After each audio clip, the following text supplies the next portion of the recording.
നമ്മളൊരു UPS 3 kV UPS install ചെയ്യുമ്പോൾ 6 battery എല്ലാം പൊടിച്ച് വെച്ചു. ഇനിയിപ്പോൾ നമ്മളതിൻ്റെ കേബിൾ കൊടുക്കാൻ പോവാണ്. പോസിറ്റീവ് നെഗറ്റീവ് ആയിട്ട് കേബിൾ കൊടുക്കാം.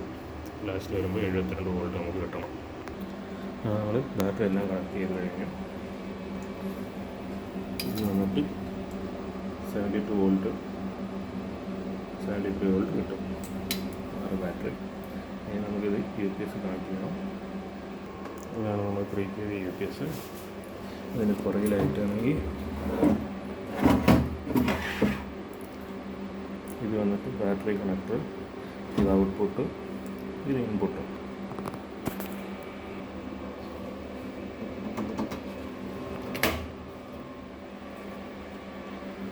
നമ്മൾ ബാറ്ററി കണക്ട് കുത്തി ഇൻപുട്ട് കേബിളും കുത്തി സ്വിച്ച് ഓണാക്കി UPS ഓണായി വരുന്നു.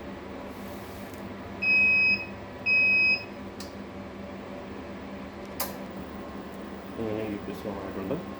അതോടെ ഇൻസ്റ്റാളേഷൻ പരിപാടി കഴിഞ്ഞു. ഇനി അടുത്ത ഇൻസ്റ്റാളേഷനായി വരും. ഈ വീഡിയോ ഇഷ്ടപ്പെട്ടാൽ സബ്സ്ക്രൈബ് ചെയ്യുക, ബെൽ ബട്ടൺ ക്ലിക്ക്